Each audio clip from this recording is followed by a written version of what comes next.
ഇടുക്കി പീരുമേട്ടിൽ പൂട്ടിക്കിടക്കുന്ന തേയിലത്തോട്ടങ്ങളിലെ ലയങ്ങളുടെ പുനരുദ്ധാരണം അടിയന്തരമായി നടപ്പാക്കണമെന്ന് മനുഷ്യാവകാശ കമ്മീഷൻ.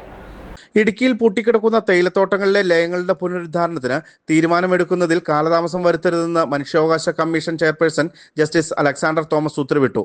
കാലപ്പഴക്കം കാരണം ലയങ്ങൾ ഇടിഞ്ഞു വീണ് അപകടമുണ്ടാകുന്നത് സർവ്വസാധാരണമാണെന്നും കമ്മീഷൻ വ്യക്തമാക്കി. പീരുമേട് താലൂക്കിൽ പൂട്ടിക്കിടക്കുന്ന തോട്ടങ്ങളിലെ ലയങ്ങൾ നവീകരിക്കാൻ സംസ്ഥാന നിർമ്മിതി കേന്ദ്രം വഴി ലഭിച്ച 33,70,000 രൂപയുടെ എസ്റ്റിമേറ്റിൽ ധനം വകുപ്പ് ഒരു മാസത്തിനകം തീരുമാനമെടുത്ത് തൊഴിൽ സെക്രട്ടറി അറിയിക്കണം. ധനം വകുപ്പിൽ നിന്നും അനുമതി ലഭിച്ചാലുടൻ നിർമ്മാണ പ്രവർത്തനങ്ങൾ കാലതാമസം കൂടാതെ പൂർത്തിയാക്കണമെന്നും ജസ്റ്റിസ് അലക്സാണ്ടർ തോമസ് ആവശ്യപ്പെട്ടു.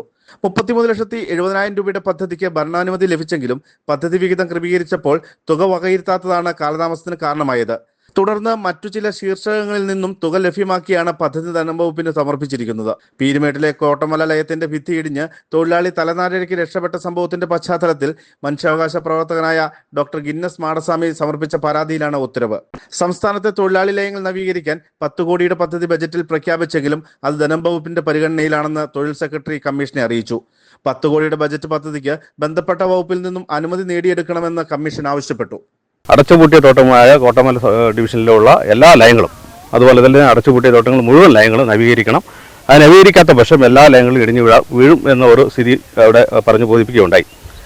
ഇപ്പോൾ മനുഷ്യാവകാശ കമ്മീഷന്റെ കർശന നിർദ്ദേശമാണ് ഉണ്ടായിരിക്കുന്നത്. ഈ ലയങ്ങളെല്ലാം എത്രയും വേഗം താമസം കൂടാതെ തന്നെ നവീകരിക്കണം എന്ന് പറഞ്ഞുകൊണ്ടാണ് ഉത്തരവ് ഇറക്കിയിട്ടുള്ളത്. അതുമാത്രമല്ല, ഈ വിഷയത്തിൽ അടിയന്തരമായ ഇടപെടൽ ആവശ്യപ്പെട്ടുകൊണ്ട് സർക്കാരിന് ഞാൻ നിവേദനം നൽകിയിരുന്നു. അതിൻ്റെ അടിസ്ഥാനത്തിൽ അടച്ചുപൂട്ടിയ തോട്ടങ്ങളിലെ 3-4 ഡിവിഷനുകളിൽ ലയങ്ങൾ നവീകരിക്കുന്നതിന് വേണ്ടി സർക്കാർ ഏകദേശം 33,70,000 രൂപയുടെ തുക പാസ്സാക്കിയെങ്കിലും എസ്റ്റിമേറ്റിന് തുക ധനകാര്യ വകുപ്പ് അംഗീകാരം നൽകിയെങ്കിൽ പോലും അത് ഇപ്പോൾ നിലവിൽ ഒരു സെലക്ഷൻ ലിസ്റ്റ്, മുൻഗണനാ ലിസ്റ്റ് പരിഗണിക്കുന്നതിന് വേണ്ടിയുള്ള ഒരു കാലതാമസമുണ്ട്.